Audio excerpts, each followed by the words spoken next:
हम लोग कुछ देर के लिए उन दिनों में चले जाते हैं। तो ये श्री फूलचंद जी मुरारका का पत्र गुरु महाराज को आया कि मानसिक पत्र साधन का छठा अंग हाथ में है। मतलब उन दिनों की बात है। तो साधन के लेख पढ़कर मन में शांति होती है। पढ़ने पर जी नहीं उठता, परन पढ़ चुकने पर भी पुनः पढ़ने की इच्छा बनी रहती है।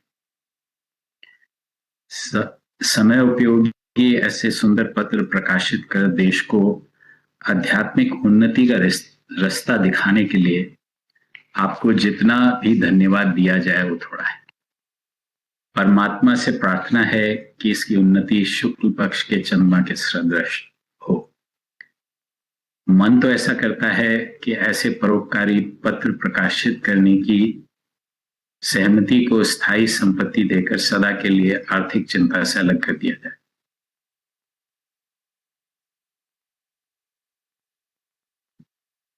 तो परंतु पत्र का चंदा चाहे 5 वर्ष 5 रुपए वार्षिक हो तो भी थोड़ा है। इसका आकार 100-125 पेज का होना चाहिए ताकि दूसरे अंक के पाने तक आध्यात्मिक भोजन रोज मिलता रहे और पढ़ने वाले संत महात्माओं और विद्वानों के उपदेशामृत के आनंद में डूबा रहे। आपके लेख को बार बार पढ़ने की इच्छा बनी रहती है, इसलिए आप अधिक से अधिक लिखने की कृपा करें। संसारी माया मोह में डूबे हुए इस अज्ञानी को श्री 108 ब्रह्मलीन श्री स्वामी रामतीर्थ जी महाराज के लेखों ने इधर झुकाया है।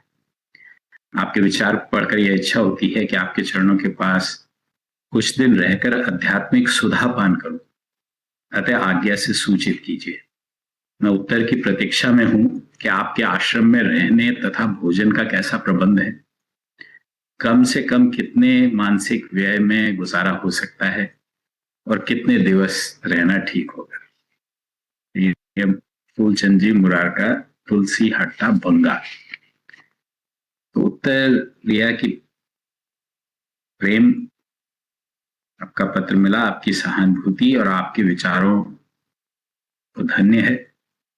आजकल यहाँ पर प्लेग का प्रकोप है, इसलिए आश्रम बंद कर दिया गया है।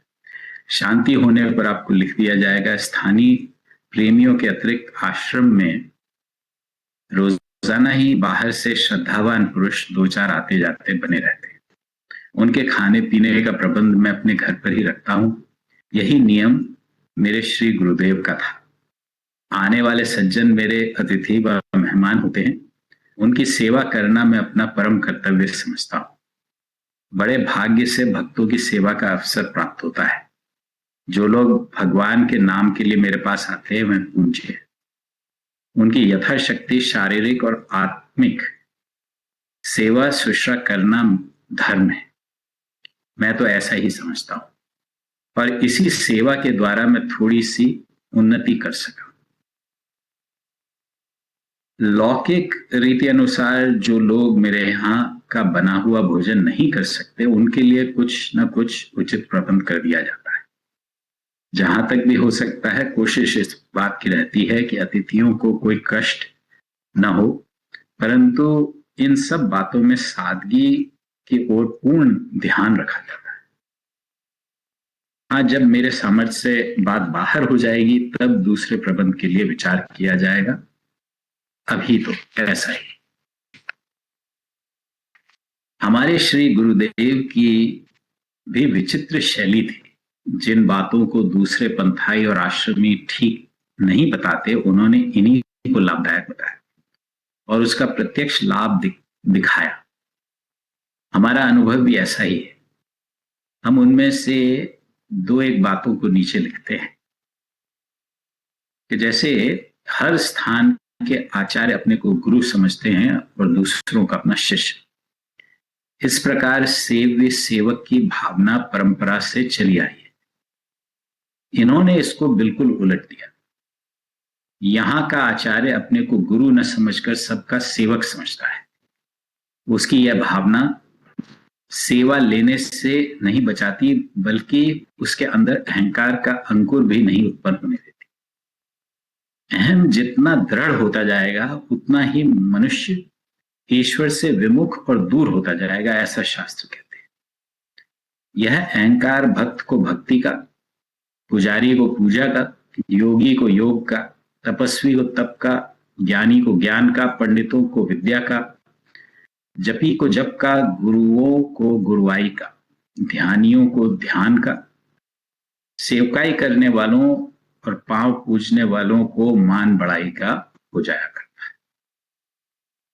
बड़े बड़े सिद्ध महात्मा भी इसकी लपेट में पड़कर पतित हो जाते हैं। यह दुष्ट जितना सूक्ष्म होता जाता है उतना ही उसको समझना और इसको दूर करना उतना ही कठिन पड़ता है।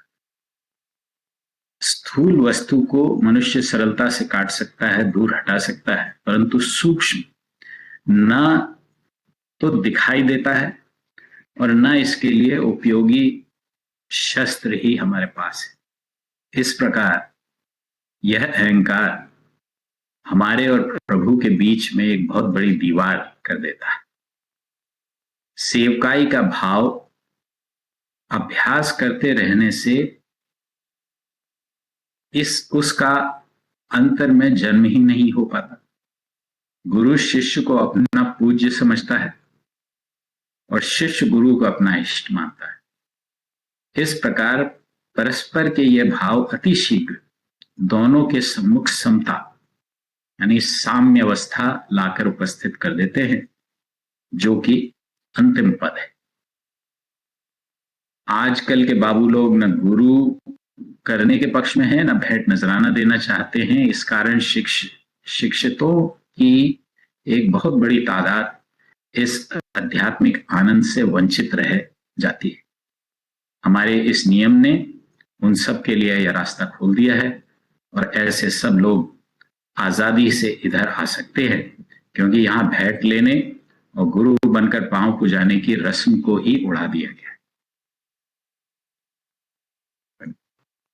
कितनी सुंदर बात है और है कि हमारे इस नियम ने उन सब के लिए रास्ता खोल दिया है, क्योंकि आज भी यही हालत है जो ये कह रहे हैं गुरु महाराज कि बहुत लोगों की ऐसी तादाद है जो इस आध्यात्मिक आनंद से वंचित हो जा रहे हैं।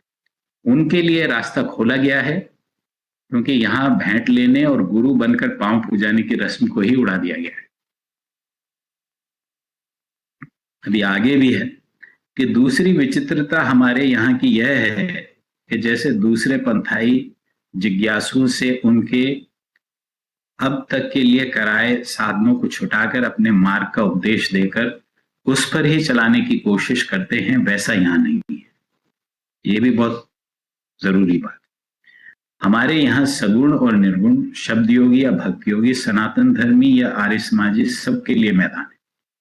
कर्म, उपासना और ज्ञान तीनों की मिलौनी से काम लिया जाता है। जो मनुष्य जिस साधन को पसंद करता है और जिस भाव से प्रेम करता है उसको उसी मार्ग से आगे बढ़ा देते हैं और अंत तक पहुंचा देते हैं। ऐसा करने से उसका रास्ता भी सुगम हो जाता है और उसका बहुत सा समय भी नष्ट होने से बच जाता है।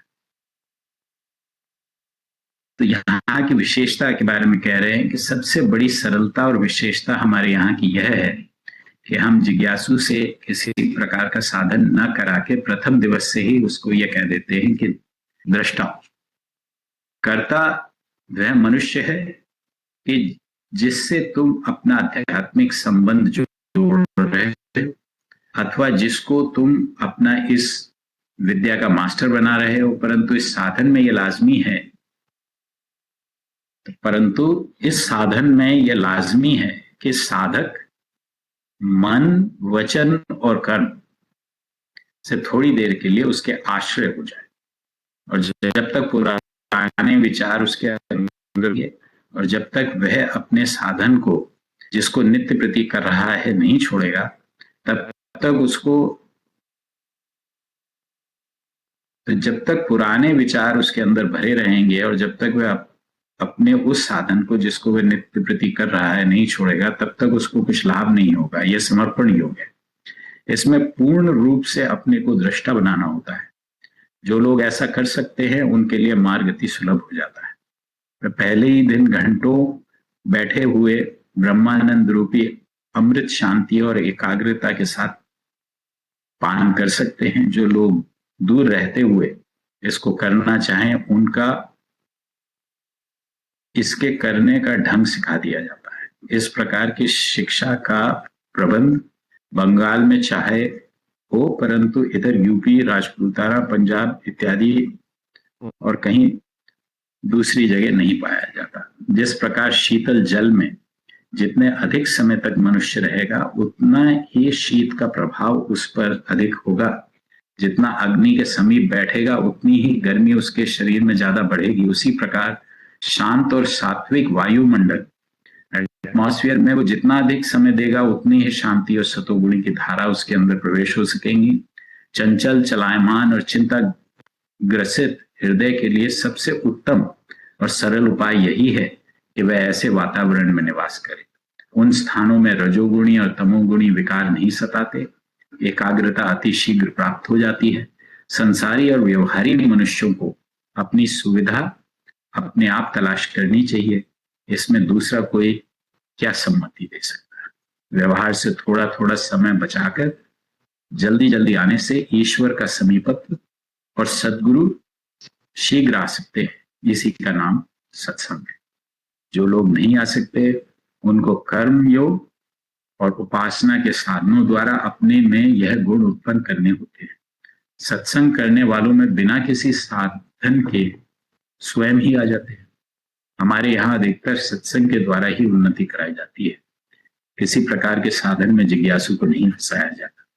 यह आपके तीसरे प्रश्न का उत्तर है। तीसरा प्रश्न था कि कितने दिवस या करना हो। इस प्रकार की और भी कई बातें हैं जिनमें दूसरे महापुरुषों के आश्रमों से यहाँ भिन्नता है, परंतु हम समझते हैं कि ऊपर लिखी हुई इन थोड़ी सी लाइनों को पढ़कर ही आप इस आश्रम के लिए अपना विचार यानी आइडिया बना सकेंगे।